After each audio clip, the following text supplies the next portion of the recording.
Life at ನೇಚರಲ್ಲಿ nature ಇದೆ and ಸುಮಾರು ಜನ ಹೇಳೋ ಪ್ರಕಾರ ಮೆಂಟಲ್ ಹೆಲ್ತ್ ಬಂದು ಈ ಒಂದು ನೇಚರ್ಗೆ ಡೈರೆಕ್ಟಾಗಿ ಕನೆಕ್ಟ್ ಆಗಿದೆ ಅಂತ ಹೇಳ್ತಾರೆ. ನೀವು ಯಾವತ್ತಾದ್ರೂ ಲೈಕ್ ಪ್ರತಿಯೊಬ್ಬರು ಅವ್ರವ್ರ ಲೈಫಲ್ಲಿ ಒಂದು ಪಾಯಿಂಟ್ ಆಫ್ ಟೈಮಲ್ಲಿ ತುಂಬಾ ಡಿಸ್ಟರ್ಬ್ ಆಗಿರ್ತಾರೆ, ಎಸ್ಪೆಷಲಿ ಕಲಾವಿದರು ಅಂತೂ, ಬಿಕಾಸ್ ತುಂಬ ಫಾಸ್ಟ್ ಪೇಸ್ ಜೀವನ ನಮ್ಮದು, ಪರ ಅಂತ ಹೋಗ್ತಾ ಇರುತ್ತೆ. ಸೊ ಹಾಗಿದ್ದಾಗ ಯಾವತ್ತಾದರೂ ಲೈಕ್ ಮೆಂಟಲಿ ಡಿಸ್ಟರ್ಬ್ಡ್ ಆದಾಗ ಅಥವಾ ಬೇಜಾರಾದಾಗ ನೇಚರ್ ನಿಮ್ಮನ್ನು ಹೀಲ್ ಮಾಡಿರೋದು ಇದೆಯಾ? ಖಂಡಿತ ಇದೆ. ಓಕೆ. ತುಂಬ ಡಿಸ್ಟರ್ಬ್ ಆದಾಗ ನಾನು ಧರ್ಮಸ್ಥಳ ನ್ಯಾಚುರೋಪತಿಗೆ ಹೋಗಿ ಒಂದು 10 ದಿನ ಅಲ್ಲೇ ಟೈಮ್ ಸ್ಪೆಂಡ್ ಮಾಡಿದೆ. ಎಷ್ಟು ನನ್ನನ್ನು ನಾನು ರೀಸೈಕಲ್ ಮಾಡಿಕೊಂಡೆ ಅಂದರೆ ಒಳಗಿಂದಾನು ಹೊರಗಿಂದಾನು ಕಂಪ್ಲೀಟ್ಲಿ, ಅಂದರೆ ಫಿಸಿಕಲಿ ಆ್ಯಂಡ್ ಎಟರ್ನಲಿ. ಯಾಕಂದರೆ ಅಲ್ಲಿ ಹೋದಾಗ ನನಗೆ ಸಾಕಷ್ಟು ಜನ ಸಿಕ್ಕಿದ್ರು. ಅವ್ರ ಜೊತೆ ಮಾತಾಡ್ತಾ ಏನಾಗುತ್ತೆ, ನಮ್ದು ಏನೂ ಅಲ್ಲ ಅಲ್ವಾ ಸಮಸ್ಯೆ, ಇಟ್ ಇಸ್ ನೆಗ್ಲಿಜಿಬಲ್, ಆರಾಮಾಗಿ ನಾವು ಇದನ್ನು ದಾಟ್ಕೊಂಡು ಹೋಗ್ಬಿಡ್ಬೋದಲ್ವ, ಯಾಕೆ ಇಷ್ಟೊಂದು ಸ್ಟ್ರೆಸ್ ತೊಗೋತಾ ಇದ್ದೀನಿ, ಅವಶ್ಯಕತೆನಾ? ಬೇರೆಯವರು ನೋಡಿ ನಾವು ಕಲಿಬೇಕಾಗತ್ತೆ. ಸೊ ಹಾಗಾಗಿ ನೇಚರ್ ಒಂದು ಜನಗಳನ್ನ ಹೇಳಿದೆ. ಈಗ ನೇಚರ್ ಅಂತ ಹೇಳಿದ್ರೆ ಅದೇ ನ್ಯಾಚುರೋಪತಿನಲ್ಲಿ ತುಂಬ ಗಿಡ ಮರಗಳಿದ್ವು. ಸೊ ನಾನೇನು ಮಾಡ್ತಿದ್ದೆ, ಅಲ್ಲಿ ನೆಟ್ವರ್ಕ್ ತುಂಬ ಕಡಿಮೆ ಇರ್ತಿತ್ತು. ಆ್ಯಕ್ಚುಲಿ ನೆಟ್ವರ್ಕ್ ಕಡಿಮೆ ಇರೋ ಜಾಗಕ್ಕೆ ಹೋದ್ರೇ ನಾವು ಮೆಂಟಲಿ ಪೀಸಲ್ಲಿರ್ಬೋದು. ಗಿಡ ಮರ ನೋಡ್ತಾ, ಆಕಾಶ ನೋಡ್ತಾ, ಒಂದು ಸ್ವಲ್ಪ ಅಂದರೆ ನಮ್ಮನ್ನು ನಾವು ಅದ್ರ ಜೊತೆ ಮಾತಾಡ್ತಾ, ಅದು ನಮಗೂ ಇಂಡೈರೆಕ್ಟ್ಲಿ ನಮಗೆ ಪಾಠ ಹೇಳ್ತಾ ಇರುತ್ತೆ. ಇವಾಗ ಸೂರ್ಯ ದಿನ ಹುಟ್ತಾನೆ, ದಿನ ಸಾಯ್ತಾನೆ, ಅಲ್ಲೇ ಅರ್ಥ ಆಗುತ್ತಲ್ವ. ಸೊ ನಮ್ಮ ಕಷ್ಟಗಳು ಬಂದಾಗ ಅದನ್ನು ನಿಭಾಯಿಸಿ ಆ ಸಮಸ್ಯೆಗಳನ್ನು ಸಾಯಿಸ್ಬಿಟ್ರೆ ಮತ್ತೆ ಹೊಸದಾಗಿ ಶುರು ಮಾಡ್ಬೋದು. ಸೊ ಸೂರ್ಯನ ನೋಡಿದಾಗ ಆ ಒಂದು ಪಾಠ ನನಗೆ ನೆನಪಾಗುತ್ತೆ. ಅವನು ದಿನ ಹುಟ್ತಾನೆ, ದಿನ ಸಾಯ್ತಾನೆ, ಅವನಿಗೆ ಬೇಜಾರಿರಲ್ವಾ? ಹಾಗೆ ನಮಗೂ ಕೂಡ ನಮಗಿರೋ ಬೇಜಾರನ್ನು ಈ ಗಿಡ ಮರ, ಸೂರ್ಯ ಚಂದ್ರ ನಕ್ಷತ್ರ ಆಕಾಶ ಇವರನ್ನೆಲ್ಲ ನೋಡ್ತಾ ಪಾಠನೂ ಕಲಿಬೋದು, ನಮ್ಮನ್ನು ನಾವು ಹೀಲೂ ಮಾಡ್ಕೋಬೋದು ಆ್ಯಂಡ್ ಜೀವನದಲ್ಲಿ ಮುಂದೆನೂ ಹೋಗ್ಬೋದು. ನಾನು ಅನುಭವಿಸಿದ್ದೀನಿ ಇದನ್ನು. ಸೂಪರ್. ಓಕೆ. ಸೊ ಈಗ ನೇಚರ್ ಬಗ್ಗೆ ಮಾತಾಡಿದ್ರಿ and how it has helped you in your journey of mental health ಅನ್ನೋದ್ರ ಬಗ್ಗೆನೂ ಹೇಳಿದ್ರಿ.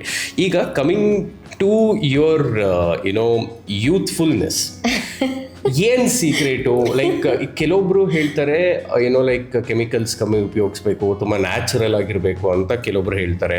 ಇನ್ನು ಕೆಲವೊಬ್ರು ಹೇಳ್ತಾರೆ ಇಲ್ಲ, ತಿನ್ನೋದ್ರಲ್ಲಿ ಒಂದು ಸ್ವಲ್ಪ ತ್ಯಾಗ ಮಾಡಿದ್ರು ಓಕೆ ಅಂತ ಹೇಳ್ತಾರೆ. ಇನ್ನು ಕೆಲವೊಬ್ರು ಬಂದು ಇಲ್ಲ ಗುರು, ಈಗ ಮಾಡರ್ನ್ ಡೇ ಜಮಾನಾಗೆ ನಾವು ಅಡ್ಜಸ್ಟ್ ಆಗಬೇಕು, ಕೆಮಿಕಲ್ಸ್ನ ಉಪಯೋಗಿಸ್ಲೇಬೇಕು ಅಂತ ಇನ್ನು ಕೆಲವೊಬ್ರು ಹೇಳ್ತಾರೆ. ನೀವು ಹೇಗೆ ಇಷ್ಟು ಹೆಂಗಾಗಿದ್ದೀರಾ, ಏನು ಕತೆ? ನಮಗೂ ಚೂರು ಹೇಳ್ಕೊಡಿ, ನಮ್ಮ ವೀಕ್ಷಕರಿಗೂ ಸ್ವಲ್ಪ ಹೇಳ್ಕೊಡಿ. ಮೊದಲನೇದಾಗಿ ನಿಮ್ಮನ್ನು ನೀವು ಪ್ರೀತಿಸೋಕೆ ಶುರು ಮಾಡಿ. ಓಕೆ. ಲವ್ ಯೋರ್ ಸೆಲ್ಫ್ ಮೊದಲನೇದು. ಎರಡನೇದು, ನಿಮಗೆ ನೀವು ಯಾವಾಗಲೂ ಹೇಳ್ಕೊತಾ ಇರಬೇಕು. ನೆಗೆಟಿವಿಟಿ ಎಲ್ಲರಲ್ಲೂ ಇದ್ದೇ ಇರುತ್ತೆ. ಅಫ್ಕೋರ್ಸ್ ನೆಗೆಟಿವ್ ಇಲ್ದಲೇ ಇರೋಕ್ಕೆ ಸಾಧ್ಯನೇ ಇಲ್ಲ. ಬಟ್ ನಮ್ಮನ್ನು ನಾವು ಮೋಟಿವೇಟ್ ಮಾಡ್ಕೋತಾ ಇರಬೇಕು, ಪಾಸಿಟಿವ್ ಥಿಂಗ್ಸ್ ಹೇಳ್ಕೊತಾ ಇರಬೇಕು. Yes, I can, I will, I must, I should, come on Sapna, you can do it, come on. ಯಾಕೆ why you are giving up? ಆ ಪಾಸಿಟಿವಿಟಿ ನಮಗೆ ನಾವು ಹೇಳ್ಕೋಬೇಕು, ಬೇರೆಯವ್ರಿಗೆ ಹೇಳೋದಲ್ಲ, ಫಸ್ಟ್ ನಮಗೆ ಹೇಳ್ಕೋಬೇಕು.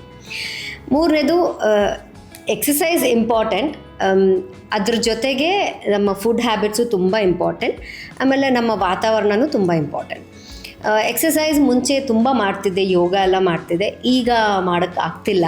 ಸ್ವಿಮ್ಮಿಂಗ್ ಸ್ವಲ್ಪ ಕಲ್ತ್ಕೊಂಡೆ, ಈ ವಯಸ್ಸಲ್ಲೂ ಸ್ವಿಮ್ಮಿಂಗ್ ಕಲ್ತ್ಕೊಂಡೆ ನಾನು, ಅದು ತುಂಬ ಹೆಲ್ಪ್ ಮಾಡ್ತು. ಈಗ ರೀಸೆಂಟಾಗಿ ಒಂದು ಸರ್ಜರಿ ಆಯಿತು. ಸೊ ಅದಾದಮೇಲೆ ಸ್ವಲ್ಪ ಅವಾಯ್ಡ್ ಮಾಡಬೇಕು ಎಕ್ಸಸೈಸಸ್ ಎಲ್ಲ ಅಂತ ಹೇಳಿದ್ಮೇಲೆ ಅದನ್ನು ಅವಾಯ್ಡ್ ಮಾಡಿದೆ.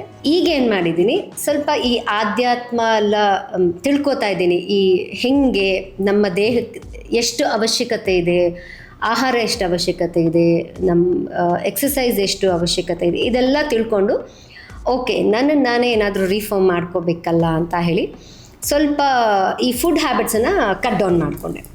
ಹೇಗೆ ಅಂದರೆ, ನೀವು ಹೇಳ್ತಿರಲ್ಲ ಕೆಮಿಕಲ್, ಎಸ್ ಅದನ್ನು ನಾನು ಒಪ್ತೀನಿ, ಕೆಮಿಕಲ್ ಫ್ರೀ ಬೇಕು. ಬಟ್ ಇವಾಗಿನ ಟೈಮಲ್ಲಿ ಎಲ್ಲರೂ ಕೆಮಿಕಲ್ ಫ್ರೀ ಹುಡ್ಕೊಂಡು ಹೋಗೋಕ್ಕಾಗಲ್ಲ. ಸೊ ಸಾಧ್ಯವಾದಷ್ಟು ಅದನ್ನೆಲ್ಲ ಸ್ವಲ್ಪ ದೂರ ಇಟ್ಟು ನಮಗೇನು ಅವೈಲಬಲ್ ಇದೆಯೋ ಅದನ್ನು ಉಪಯೋಗಿಸ್ಕೋಣ ಅಂತ. ಈಗ ಮುಂಚೆ 3 ಹೊತ್ತು 4 ಹೊತ್ತು ಯಾವಾಗ ಅಂದ್ರೆ ಅವಾಗ ಎಲ್ಲ ಮಂಚ್ ಮಾಡ್ಕೊಂಡು ತಿನ್ಕೊಂಡಿರ್ತಾ ಇದ್ದೆ. ಈಗ ಹಂಗೆ ಮಾಡಲ್ಲ.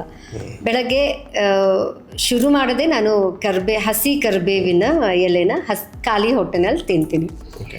ಸೊ ಅದರಲ್ಲಿ ಕೆಮಿಕಲ್ಸ್ ಇರುತ್ತೋ ಇರಲ್ವೋ ನನಗೆ ಗೊತ್ತಿಲ್ಲ, ಅವ್ರು ಫರ್ಟಿಲೈಸರ್ಸ್ ಯೂಸ್ ಮಾಡಿರಲ್ವೋ ನಂಗೆ ಗೊತ್ತಿಲ್ಲ. ಆದರೆ ಕರಿಬೇವು ಒಳ್ಳೆಯದು ದೇಹಕ್ಕೆ, ಹಾಗಾಗಿ ನಾನು ತೊಗೊತೀನಿ. ಮತ್ತು ಆ್ಯಪಲ್ ಸೈಡರ್ ವಿನಿಗರ್ ಅದು ಒಂದೊಂದು ಸತಿ ತೊಗೋತೀನಿ, ಒಂದೊಂದು ಸತಿ ತೊಗೊಳಲ್ಲ. ಪ್ರೋಟೀನ್ ತುಂಬ ಇಂಪಾರ್ಟೆಂಟ್ ಅಂತ ಹೇಳ್ತಾರೆ. ಸೊ ಪನ್ನೀರ್ ಸ್ವಲ್ಪ ಜಾಸ್ತಿ ತೊಗೋತೀನಿ, ಸೋಯಾ ಜಾಸ್ತಿ ತೊಗೋತೀನಿ. ಸಾಧ್ಯವಾದಷ್ಟು ಜಂಕ್ ಫುಡ್ಸ್ ಎಲ್ಲ ಏನಿದೆ, ಈ ಚಿಪ್ಸು, ಎಣ್ಣೆ ಕರ್ದಿರೋದು ತಿಂತೀನಿ, ಸ್ವಲ್ಪ ಕಡಿಮೆ ಮಾಡಿದ್ದೀನಿ. ಜಂಕ್ ಫುಡ್ಸ್ ಎಲ್ಲ ಅವಾಯ್ಡ್ ಮಾಡಿ, ಆಮೇಲೆ ಈ ಪಿಜ್ಜಾ, ಈ ಬರ್ಗರ್, ಈ ಪಾಮ್ ಆಯಿಲಿಂದ ಮಾಡಿರುವಂಥ ಎಲ್ಲ ಪದಾರ್ಥಗಳನ್ನು ನಾನು ತ್ಯಾಗ ಮಾಡಿದ್ದೀನಿ. ಮತ್ತು ಮೈದಾನ ತ್ಯಾಗ ಮಾಡಿದ್ದೀನಿ, ಸಕ್ಕರೆನ ತ್ಯಾಗ ಮಾಡಿದ್ದೀನಿ. ಸೊ ಇದು ತುಂಬ ಹೆಲ್ಪ್ ಮಾಡಿದೆ. 3 ಹೊತ್ತು 4 ಹೊತ್ತು ತಿನ್ನೋ ಕಡೆ ಈಗ 2 ಹೊತ್ತಿಗೆ ಬಂದಿದ್ದೀನಿ. ಗ್ರೇಟ್. ಓಕೆ, ಸೊ ಈಗ ವಿತ್ ರೆಸ್ಪೆಕ್ಟ್ ಟು ಎಸ್ಪೆಷಲಿ ಹೆಣ್ಮಕ್ಳಿಗೆ ನಾವು ಇವಾಗ ಮಾತಾಡಿ ಹೋಗಿದ್ರೆ, ಗಂಡು ಮಕ್ಳಿಗೆ ಅಷ್ಟೊಂದು ಹಾರ್ಮೋನ್ಸಿಂದ ಏನೋ ಅಷ್ಟೊಂದು ಪ್ರಾಬ್ಲಮ್ ಆಗಿಲ್ಲ. ಬಟ್ ಹೆಣ್ಮಕ್ಳಿಗೆ ವಿತ್ ರೆಸ್ಪೆಕ್ಟ್ ಟು ಆರೋಗ್ಯದ ಬಗ್ಗೆ ಮಾತಾಡೋ ಹಾಗಿದ್ರೆ ಈ ಹಾರ್ಮೋನಲ್ ಚೇಂಜಸ್ ಅನ್ನೋದು ಸಿಕ್ಕಾಪಟ್ಟೆ ಇಂಪ್ಯಾಕ್ಟ್ ಮಾಡುತ್ತೆ. ಎಸ್ಪೆಷಲಿ ಕಲಾವಿದರಿಗೆ, ಸಿನ್ಸ್ ಪ್ರತಿದಿನ ಬೇರೆ ಬೇರೆ ಪಾತ್ರಗಳನ್ನ ಮಾಡ್ತಿರ್ತಾರೆ, ಟ್ರಾವೆಲ್ ಮಾಡ್ತಿರ್ತಾರೆ, ಅನ್ಟೈಮ್ಲಿ ಊಟ, ಅನ್ಟೈಮ್ಲಿ ನಿದ್ದೆ, ಏನೇನು ಒಂದು ಹಾರ್ಮೋನಲ್ ಫ್ಯಾಕ್ಟರ್ಸ್ಗೆ ಏನೇನು ಎಫೆಕ್ಟ್ ಮಾಡಬೇಕು ಎಲ್ಲನೂ on a daily basis will go through it. So that being side, ನೀವು ಹೇಗೆ ನಿಮ್ಮ ಒಂದು ಹಾರ್ಮೋನಲ್ ಬ್ಯಾಲೆನ್ಸ್ನ ಕಾಪಾಡ್ಕೊತೀರಾ ಒಂದು, ಮತ್ತು ಎರಡನೇದೇನು ಅಂತಂದರೆ, ಈಗ ಶೂಟ್ ಮಧ್ಯೆ ಇದ್ದಾಗ ಅಥವಾ ಯಾವುದೋ ಒಂದು ಇಂಪಾರ್ಟೆಂಟ್ ಸೀನ್ ಇರುತ್ತೆ, ಆಗ when how do you manage yourself ಅಂತ? ಹಾರ್ಮೋನಲ್ ಚೇಂಜಸ್ ಡೆಫಿನೆಟ್ಲಿ ಹೆಣ್ಮಕ್ಳಿಗೆ ಜಾಸ್ತಿ. ನೀವು ಹೇಳ್ದಾಗೆ ತುಂಬ ಮೂಡ್ ಸ್ವಿಂಗ್ಸ್ ಇರುತ್ತೆ. ಈಗ ಉದಾಹರಣೆಗೆ ಹೇಳಬೇಕಂದ್ರೆ, ನಮಗೆ ಪೀರಿಯಡ್ಸ್ ಹತ್ತಿರ ಬರುವಾಗ ಅಥವಾ ಪೀರಿಯಡ್ಸ್ ಟೈಮಲ್ಲಿ ತುಂಬ ಕ್ರ್ಯಾಂಕಿ ಆಗಿಬಿಡ್ತೀವಿ. ಹೆಂಗೆ ಅಂದರೆ ನಮಗೆ ಗೊತ್ತಿಲ್ದಂಗೆ ಸಿಲ್ಲಿ ರೀಸನ್ಸ್ಗೆಲ್ಲ ನಾವು ಹೈಪರ್ ಆಗಿಬಿಡ್ತೀವಿ. ಏನು ಹಿಂಗೆ ಮಾಡಿದೆ ನೀನು, ಯಾಕೆ ಹಿಂಗೆ ಮಾಡಿದ್ರು, ಅದು ನಂಗೆ ಆಗಲ್ಲ, ಡೆಫಿನೆಟ್ಲಿ ಅದು ತುಂಬ ಆಗತ್ತೆ. ಸೆಟ್ಟಲ್ಲಿ ನನಗೂ ತುಂಬ ಸತಿ ಆಗಿದೆ, ಮೂಡ್ ಸ್ವಿಂಗ್ಸ್ ತುಂಬ ಆಗತ್ತೆ. ಅಫ್ಕೋರ್ಸ್ ನಾನು ಕಿರ್ಚಾಡಿದ್ದೀನಿ.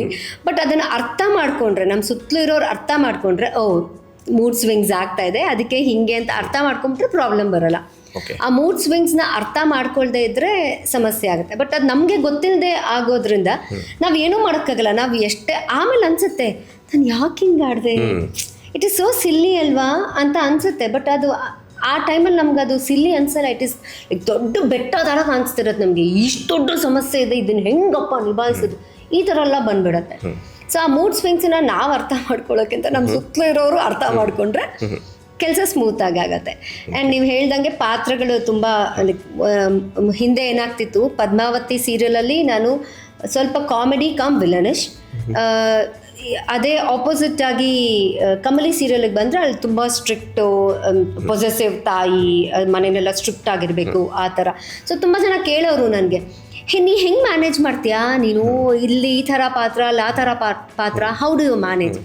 ಅದೇನಾಗುತ್ತೆ, ನಾವು ಅಲ್ಲಿ ಲೊಕೇಶನ್ಗೆ ಹೋಗ್ತಿದ್ದ ಹಾಗೇನೆ ಮೆಂಟಲಿ ಪ್ರಿಪೇರ್ ಆಗಿರ್ತೀವಿ. ಇದು ಕಮಲಿ ಸೀರಿಯಲ್, ಇದು ಪದ್ಮಾವತಿ ಸೀರಿಯಲ್, ಸೊ ಇಲ್ಲಿ ಹೋದರೆ ಇದು. ಆ್ಯಂಡ್ ಅಲ್ಲಿ ಹೋಗಿ ನಾವು ಅಟೈರೇ ಚೇಂಜ್ ಆಗುತ್ತೆ, ನಮ್ಮ ಅಪಿಯರೆನ್ಸ್ ಚೇಂಜ್ ಆಗುತ್ತೆ, ಹೇರ್ ಸ್ಟೈಲಿಂದ ಹಿಡಿದು ಕಾಸ್ಟ್ಯೂಮಿಂದ ಹಿಡಿದು ಎಲ್ಲ ಚೇಂಜ್ ಆಗುತ್ತೆ. ಸೊ ಆ ಚೇಂಜ್ ಆಗಿದ ಕೂಡಲೇ ಆಟೋಮ್ಯಾಟಿಕ್ಕಾಗಿ ನಾವೇ ಪರಕಾಯ ಪ್ರವೇಶ ಮಾಡಿಬಿಡ್ತೀವಿ ಆ ಪಾತ್ರಕ್ಕೆ. ಆ್ಯಂಡ್ ಸೀನ್ ಪೇಪರ್ ಕೈಗೆ ಬಂದ ಕೂಡಲೇ ಗೊತ್ತಾಗುತ್ತೆ, ಇದು ತಾರಾ, ಇದು ಸುಪ್ರಭಾ ಅಂತ ಬಂದ್ಬಿಟ್ಟಿರುತ್ತೆ. ಸೊ ಹಾಗಾಗಿ ಅದು ತುಂಬ ಹೆಣ್ಮಕ್ಳಿಗೆ ಕಷ್ಟ ಇದು ಬ್ಯಾಲೆನ್ಸ್ ಮಾಡೋದು. ಬಟ್ ಅದು ಹೇಗೆ ನಾವು ಬ್ಯಾಲೆನ್ಸ್ ಮಾಡೋದು ಅಂತ ತಿಳ್ಕೊಂಡ್ಬಿಟ್ರೆ ತುಂಬ ಈಸಿ ಆಗುತ್ತೆ. But balancing is very very important. ನಾವು ಪಾತ್ರದ ಜೊತೆಗೆ ನಮ್ಮ ಫ್ಯಾಮಿಲಿ ಲೈಫ್ನೂ ನಾವು ಬ್ಯಾಲೆನ್ಸ್ ಮಾಡಬೇಕಾಗುತ್ತೆ. ತುಂಬ ಜನಕ್ಕೆ ಅದೇ ಕಷ್ಟಕರವಾದ ಕೆಲಸ, ಕೆರಿಯರ್ ಆ್ಯಂಡ್ ಫ್ಯಾಮಿಲಿ ಎರಡೂ ಬ್ಯಾಲೆನ್ಸ್ ಮಾಡೋಕ್ಕೆ ತುಂಬ ಕಷ್ಟ ಆಗುತ್ತೆ. ಆ ಟೈಮಲ್ಲಿ ಏನು ಮಾಡಬೇಕು ಅಂದರೆ, ನಾನು ಏನು ಮಾಡಿದ್ದೆ ಅಂದರೆ, ನನ್ನ ಫ್ಯಾಮಿಲಿ ಜೊತೆ ಕೂತ್ಕೊಂಡು ಮಾತಾಡಿದ್ದೆ. ಹಿಂಗಿದೆ, ನನಗೆ ಇಷ್ಟೇ ಮಾಡೋಕ್ಕಾಗುತ್ತೆ, ಇದಕ್ಕೆ ಮೇಲೆ ನನಗೆ ಮಾಡೋಕ್ಕಾಗಲ್ಲ, ಬಿಕಾಸ್ ನಾನು ಅಲ್ಲೂ ಕೆಲಸ ಮಾಡಬೇಕು, ಅಲ್ಲೂ ಟಯರ್ಡ್ ಆಗಿರ್ತೀನಿ, ಇಲ್ಲಿ ಬಂದು ನಾನು ಇಲ್ಲೂ ಕೆಲಸ ಮಾಡಬೇಕು, ನಾನು ತುಂಬ ಟಯರ್ಡ್ ಆಗಿಬಿಡುತ್ತೆ, ನನಗೂ ಸ್ವಲ್ಪ ಫಿಸಿಕಲಿ ಸ್ಟ್ರೆಸ್ ಕಡಿಮೆ ಆಗಬೇಕು ಅಂತ ಮುಂಚೆನೇ ಮಾತಾಡ್ಕೊಂಡಿದ್ರಿಂದ. And I am very happy with my husband and my in-laws. So ಅವ್ರು ತುಂಬ ಸಪೋರ್ಟ್ ಮಾಡಿದ್ರು, ಜೊತೆಗೆ ನನ್ನ ಮಗಳು ಕೂಡ ತುಂಬ ಸಪೋರ್ಟ್ ಮಾಡಿದ್ಲು. ಹಾಗಾಗಿ ನನಗೆ ಟೆನ್ಷನ್ ಇಲ್ಲದೆ I could balance everything. Okay.